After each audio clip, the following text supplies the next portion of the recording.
Fox Weather's farm forecast is sponsored by Kubota. Stormy pattern on the way to the Northeast and the Mid-Atlantic, but not down to the South. I mean, where do they need the rain? They're going to get some, but it looks like it's going to be few and far between spots. So, yeah, it's been dry in Florida for the last few months. Hurricane season in Florida also creating a growing problem for one of the Sunshine State's top crops, the citrus fruit. Growers trying to survive a population growth, hurricanes, and disease. It's all put Florida, the orange industry, at risk. Joining me now is third-generation Florida citrus grower Trevor Murphy. Trevor, thanks, man, for taking the time out and talking to Fox Weather this afternoon. I know that we're starting to wrap up the growing season for 24-25. How have the crops been down there this year? Thanks for having me, Bob. So we definitely could use some of that rain that the Northeast looks to be having next week. It's been bone dry down here for the past 2 months. We've received 1 inch of rain, and that was over a month ago. So we're hoping and waiting for some rain. But we wrapped up harvesting season about a week ago. We did have some major impacts from Hurricane Milton this past year.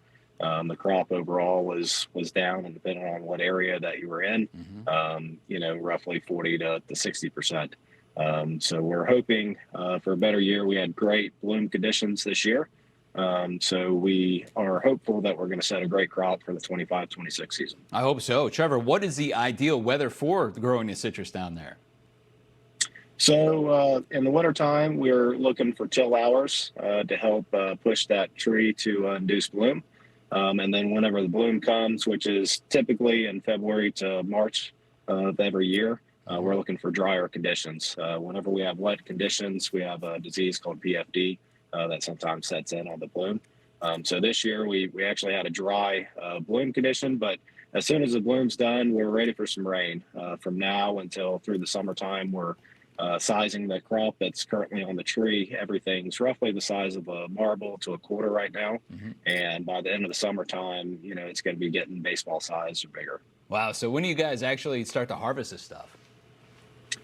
Typically, we'll start harvesting around Thanksgiving, and then we'll carry on through until April and May. Obviously, we're at the lowest crop that we've had in probably 100 years. We're a little over 11 million boxes this year. So the harvest season is a lot quicker and a shorter window than what it has been historically. Right. Wait, why is it down? Is it down from last year too, or is this just a trend that's been happening over the last decade? It is. Last year we had a Hurricane Milton that came through, so we dropped from 18 million boxes to roughly 11 million boxes this year. From the time that I started in the industry, we had roughly 133 million boxes. Oh, man. The main culprit is citrus greening, HLB, which is spread by a very small insect called the Asian citrus psyllid. When did that start happening, this greening? Is this a relatively new event over the last quarter century?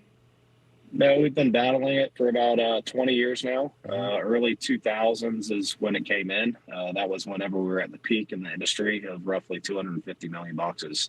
And since then, really, we saw a sharp decline, I'd say, in 2013 to 2014. And from then on out, we've continued to decline. Gotcha. So you guys are learning to battle this greening. What have you guys done to battle it so far? So we're farming a lot smarter and harder than we used to. Currently, with these drought conditions, I'm running water every single day. So we're doing smaller doses of water more frequently. These trees are under stress with citrus greening. So we're doing anything and everything we can do to help with that. And that includes spoon feeding micronutrients and fertilizers. And then also, trying to time our sprays better. A group of growers went down to Brazil back in January, and we had a meeting last week and got to thinking and talking about what we did, even 10 years ago that was working, and looking to try to implement that back into our program this next year. Okay, good. Well, I'm glad you guys are taking proactive steps, too. Even went down to Brazil and got a meeting going there. We appreciate it. Trevor, what you guys need is rain. Unfortunately, there's not a lot in the forecast coming up over the next 10 days. But hopefully hurricane season comes in with just a couple of maybe tropical disturbances without the wind. I guess that would be perfect for you, right? Just give us a little bit of rain and hold off on the wind. Excellent. Trevor, thanks for taking the time out, man. I appreciate it. Third generation farmer down there with the citrus in Florida. Good stuff. Thank you very much, Trevor. Yes, sir. Yeah. Thanks for having me. Absolutely. I have a little farm forecast for you right now. He was talking about the drought conditions, right? And this is taking you back since January 1st. And you can see the deficit that we are in. Daytona Beach, I mean, I know it's not one of the growing areas, but 4.17 inches of rain.